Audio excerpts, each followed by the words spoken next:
Hoy iniciaron las discusiones respecto a las propuestas para reformar la ley electoral y de partidos políticos. Alrededor de 50 iniciativas serán puestas sobre la mesa para que sean analizadas, incluidas o desechadas. Miguel Salay nos tiene el informe. La primera impresión de la mesa que preside Luis Rabé deja más dudas que respuestas y ello lo expone el diputado independiente Juan Alcázar. A mí sí me da miedo de que esté jugando con la gente, porque al final pareciera que quieren culpar al Congreso de que no funcionó al final. Entonces yo sí quisiera que alguien nos venga a decir, miren, sí se puede por esto, esto y esto, o no se puede por esto, esto y esto. Independientemente de las discusiones propias de las reformas, hay quien no está de acuerdo con Alcázar y lo señala de intereses personales, agregando lo claro que está la dinámica de las propuestas. Mire, sí sabemos qué es lo que procede y no vean inocentes las declaraciones de Juan Alcázar. Juan Alcázar, radios, o sea, hay un vínculo de radios y problemas de otro tipo, de tipo económico y de todo, intereses de otro tipo. O sea, él va a jugar un papel importante como representante de radios que son.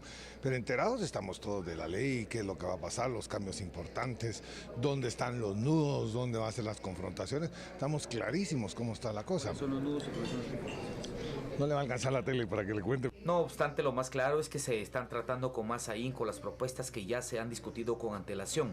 Por ejemplo, la que ya aprobó la Corte de Constitucionalidad o la que ya han discutido otras instituciones. Agotar en una primera instancia reformas precisamente sobre aquellas propuestas que ya están elaboradas, sobre aquellos temas donde ya se tiene discutido y se tienen ya propuestas construidas, y dejar para un posterior o segundo momento pues aquellas propuestas que necesiten una discusión. De tal manera que a cómo se vislumbran las acciones posiblemente se descarte la mayoría de propuestas ciudadanas. Por otro lado, la mesa que discute la reforma a la Ley de Contrataciones del Estado cerró con 67 propuestas individuales y de organizaciones, pero otra de las más importantes es la de eliminar las juntas calificadoras. Se empiece a fiscalizar el tema de los proveedores. Hubo aquí denuncias, por ejemplo, de empresarios de medicamentos que decían que les cobran 30% de comisión, tal vez usted lo pudo escuchar. Y por supuesto que es lo que se escucha en los pasillos de la corrupción, pero hacerse de la vista gorda se ha convertido en una profesión en la que se obtienen muchos beneficios.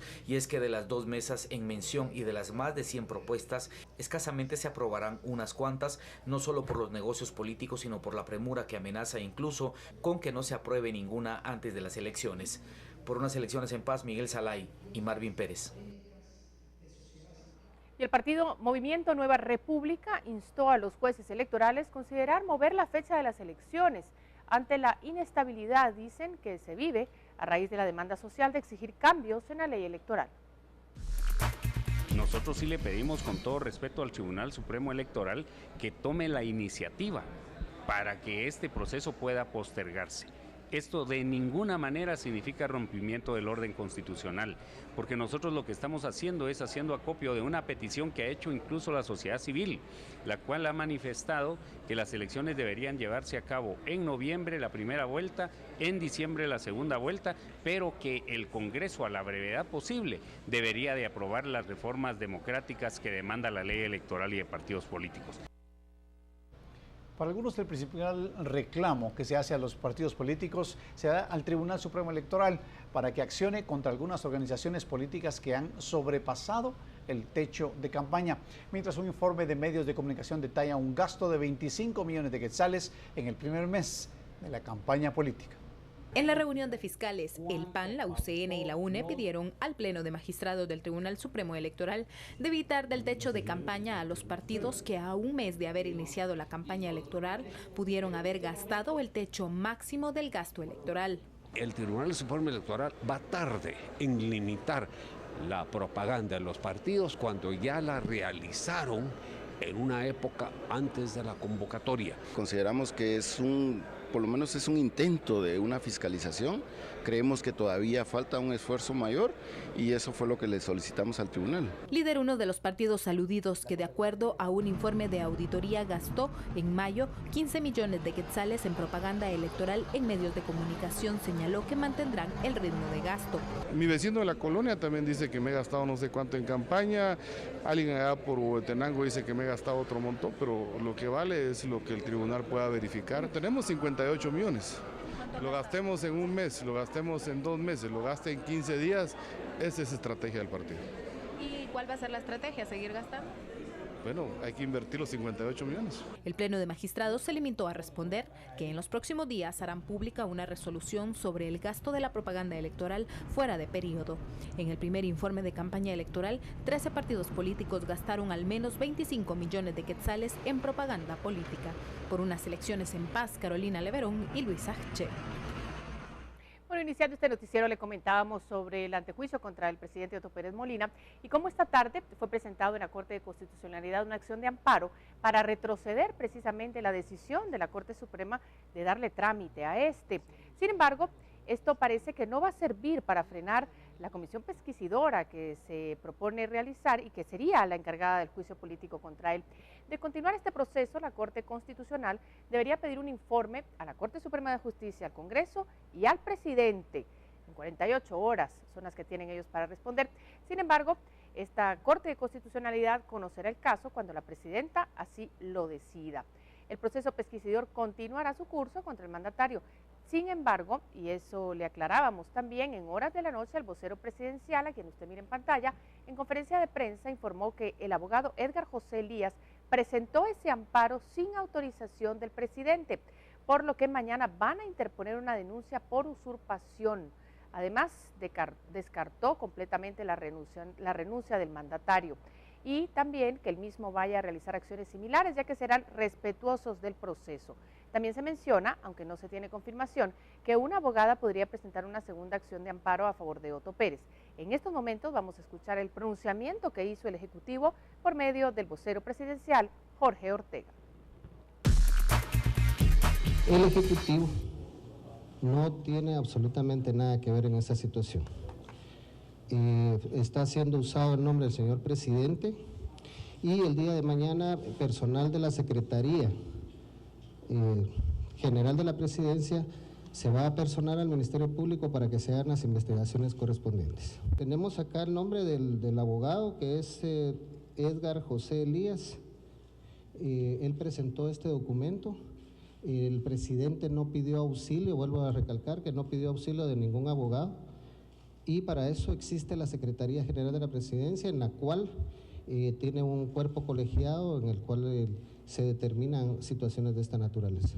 El señor presidente no va a renunciar, es respetuoso de las leyes, es respetuoso de la independencia de cada uno de los organismos del Estado. Vamos ahora al pronóstico del tiempo. Nueva Sony Android TV presenta.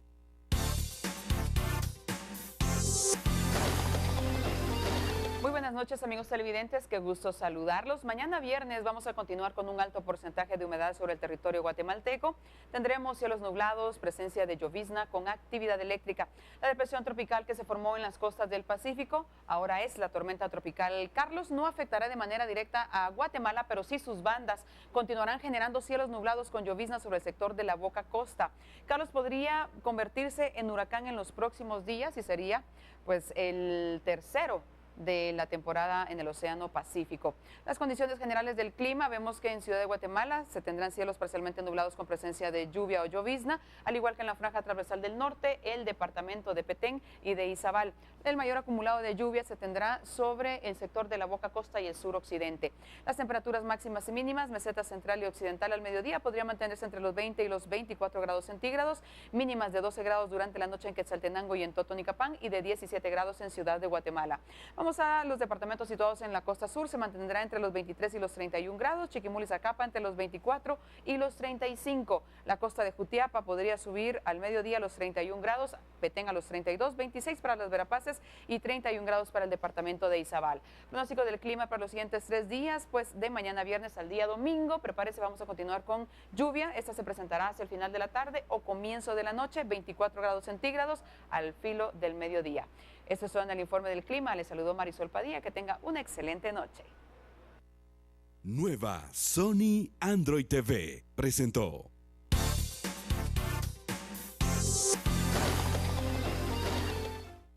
Y hoy se presentó una evaluación de riesgo sísmico realizada en San Marcos y San Pedro Zacatepeques, por medio de la cual se determinó que hay acciones que deben implementarse para reducir la vulnerabilidad de la infraestructura en el área. Por medio de una plataforma de software llamada Capra, se evaluó los registros sísmicos en los municipios de San Marcos y San Pedro Zacatepeques y se emitieron recomendaciones para que las amenazas sean menores en la infraestructura de salud y educación. Pero lo que también hace es analizar la condición de las obras que existen, que vemos que la alta vulnerabilidad en el lugar es propicio también para poder identificar la utilización del material adecuado también para estas obras que son importantes para Conred. Pero digamos que da muchas luces sobre lo que puede ocurrir en caso de que se presentara un fenómeno, y obviamente porque esto se puede comparar o afinar con otros desastres que ya han ocurrido en esa zona. Para la construcción de las funciones de vulnerabilidad se utilizaron las descripciones de los efectos y daños a las escuelas y centros de salud por los eventos sísmicos que han afectado el área, especialmente los más recientes de noviembre de 2012, septiembre de 2013 y julio de 2014. Es necesario utilizar un tipo de infraestructura que sea adecuada para el lugar. La condición del terreno, eso nos podría pues generar en un momento determinado que la cantidad de daños que se registre sea menor.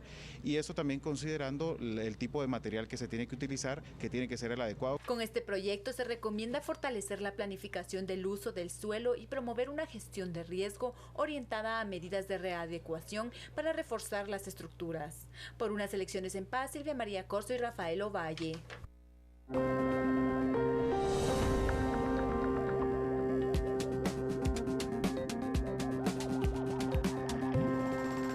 Fuerzas de seguridad detienen a supuesto enlace del cartel narcotraficante del Golfo en Guatemala.